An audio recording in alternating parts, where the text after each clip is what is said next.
Hello my lovelies, welcome to my channel. Here we are doing the monthly reading for all zodiac signs. This is going to be for Aries, Sun, Moon, and Rising, and Venus as well. So let's get right into your reading, Aries. Let's see what Spirit has for you guys for the month of September 2019.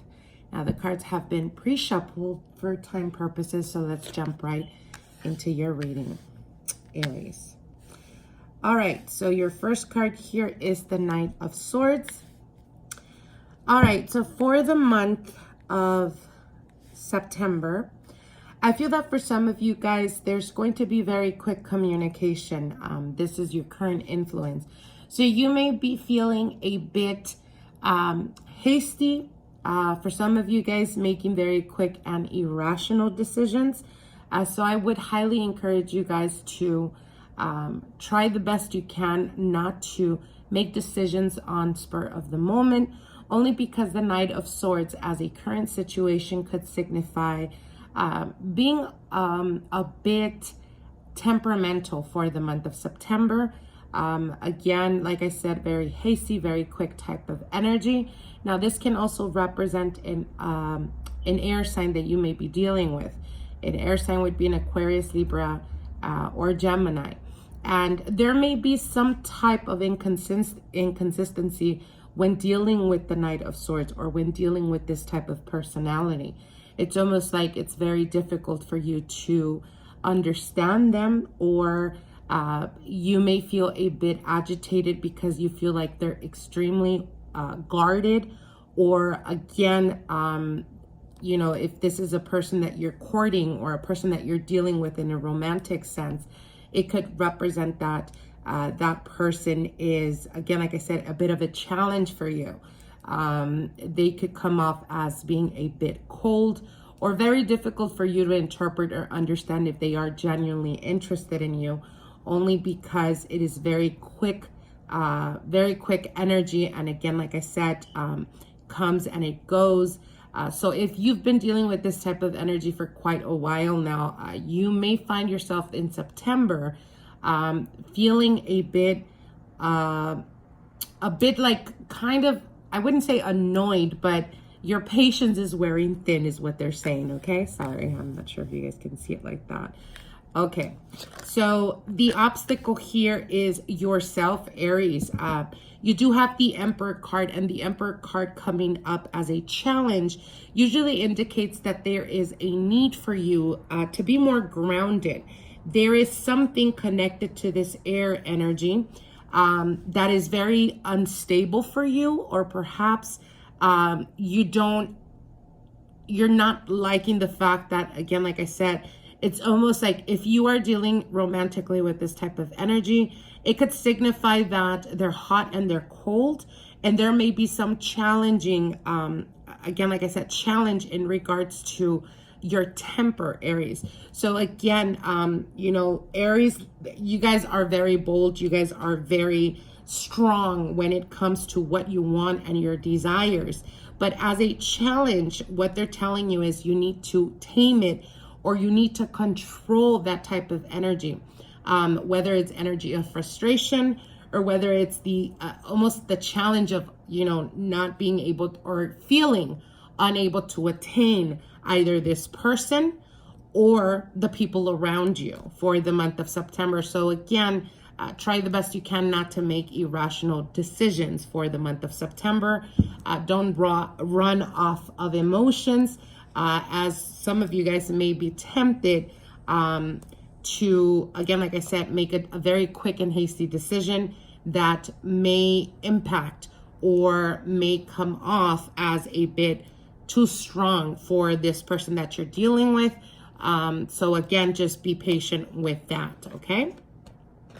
Now, in the past, in passing, you do have the Ace of Cups here. So the Ace of Cups does signify, again, I feel that this is, and this is when picking up the Knight of Swords energy, I feel that you guys may be emotionally invested with this person, or you may be emotionally interested in the person.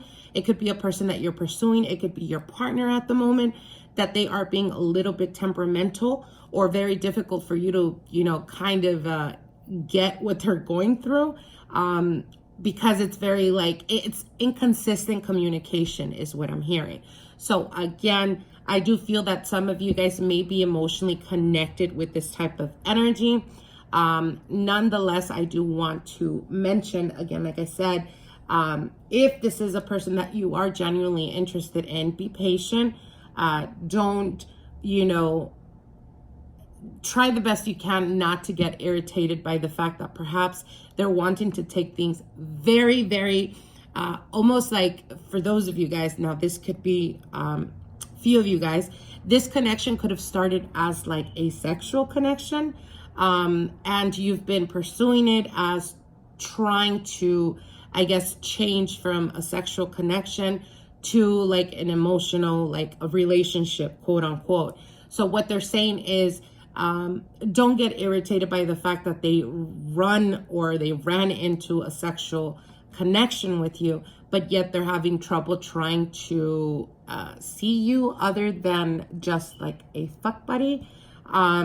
What they're saying is, again, for this person that you're dealing with, they could be having emotional difficulty, or for some, they could be emotionally unavailable to you at the moment.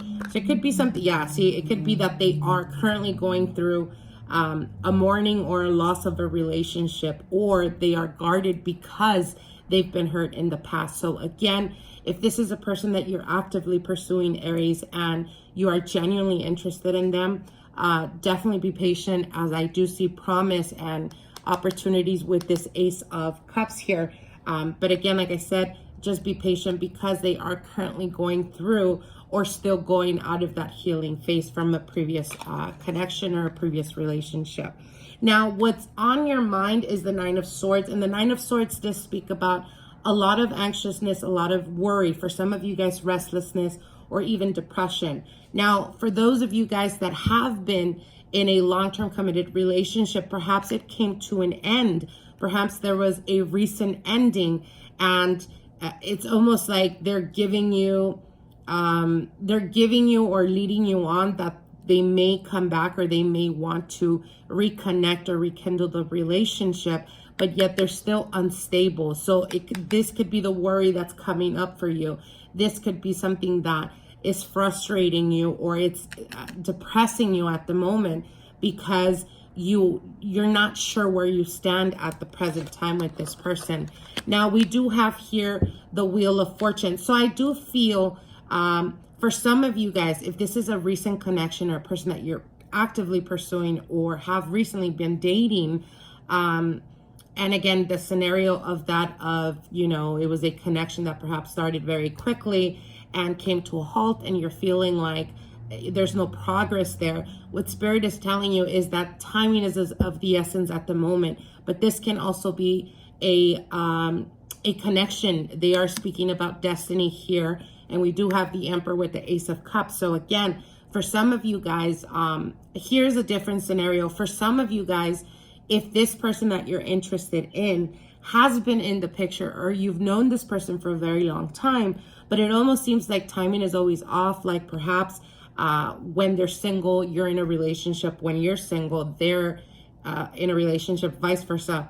Again, what they're saying is that one or the other is not spiritually elevated to the other one's energy, or the other one's spiritual, what's the word I'm looking for? You guys are not, it's almost, again, like I said, timing is off at the moment. And it could be something that's played out for a while. For some of you guys, you've been knowing this person for a year, all the way to 5 years for some. And again, if you feel that you were definitely making way, and for some, unknown reason, it kind of came to a halt or to a stop, what they're saying is that this person is still healing. So you have to be patient, but know that this connection was destined. It's not an accident. It could be for multiple reasons. It could be because they are going to elevate you spiritually, or you're going to elevate them spiritually. But again, you have to be patient, as time is of the essence at the moment. Yeah, see, we have here the Two of Cups. This is your advice card. So again, the Two of Cups as an advice card it's unionship and partnership, but it also speaks about balance. It speaks about an example, when two lovers come, or when two lovers meet, if one is not mature enough or hasn't experienced their life lessons and still have to learn. Sometimes they can meet, or you can meet them, but their cup will not be completely filled. Why? Because they still have some issues that they need to work through to be able to bring to you this chalice that is unconditional and that is true and full and genuine of emotional fulfillment. So again, the advice here is be patient if this person is someone that you've been working really hard to get, or that you've been, actively trying to fix this relationship. If for those of you guys that recently was a separation, know and understand that sometimes we have to fall apart in order to come back together and come back stronger. Now, the energy currently influencing the other person is the Seven of Wands. So the Seven of Wands does speak about being extremely guarded. This is a person that has gone through the ringer, you guys. This is a person that perhaps is not very open in regards to showing their emotional sensitivity. So again, it's something that they're currently working through. Now, we do have the Seven of Cups here. So we have two sevens, okay? So this is definitely spiritual. This is a spiritual reading. With the Seven of Cups, there is a lot of choices, but I feel that this is your fear. Your fear could be that they have more opportunities, or that there's more people that perhaps they're interested in. And what Spirit is telling you is no, they are actually not dealing with someone else at the moment. They're trying to figure out themselves, or they're trying to heal through this process of past trauma or past difficulties in relationships. Now, we do have the Two of Pentacles, and the Two of Pentacles does speak about timing. It also speaks about balance. So again, they are continuously speaking about balance. We have the Two of Cups here with the Two of Pentacles and the Wheel of Fortune. So again, I feel that for the message in general for September, whether it's relationships or whether it's something that you've been trying to attain or something you've been trying to manifest, Aries, what they're telling you is have faith in the universe and know that everything takes time, especially that which means the most to us. It's not going to come easy, but it doesn't mean that you have to give up. It doesn't mean you have to lose faith. What they're telling you is have faith and know that there is a higher purpose for things that are currently happening or influencing other people around you. But know and understand that we all in life have to go through certain cycles in our life, and sometimes those cycles is healing, sometimes is releasing things from the past that are no longer serving us. And this could be the scenario of the person again trying to release themselves from past relationship ties that are still active, or healing and going through being able to become or get to the end of that, being able to become emotionally available. Okay, now let's see what your the Return of Spirit deck has for you, Aries. This is going to be the energy, the general energy, or that is influencing, again, like I said, for the month of September. Okay, now we have here, let me turn it this way. We have here the Simplicity card. Okay, so what they're saying is life can sometimes become very complicated. The Simplicity card comes out when the demands of life tend to overwhelm us. It's time to get back to basics. It's time to take time out so you have the space to breathe and to quiet, or have the quiet to think. It's time for a full assessment of what is and is not working in your life right now. Are you overfilling your plate with too many tasks and errands? Are you involved in a complicated or emotionally draining relationship? Perhaps you have been working too much or taking too many classes, leaving no spare time for you. The Simplicity card comes to ask you that you give your life an evaluation, basically going within and internalizing, taking the time out that you need, and start to clear about what brings you sustenance in your life. While life may never be easy, your life does need to allow for a sense of ease. We can lose our sense of self and our inner connection to spirit when we are overwhelmed with the demands and happenings in the world around us. The Spirit is calling to you, making yourself a priority in your own life. They are asking you that you put yourself in those things which help you feel closer to Source in front of everything else. You need a reprieve from the chaotic and hectic energy you are experiencing right now. When you are in touch with yourself and with Source, it helps to make life more manageable. It helps you to feel more steady on your feet and aids you in removing those things which do not allow your highest good. It also frees your energy so you have plenty to give to those things and people around you that you love and that you want to put more energy in, okay? So I hope you guys enjoyed this reading. Like, share, and comment, and we'll see each other soon. Talk to you guys then. Bye.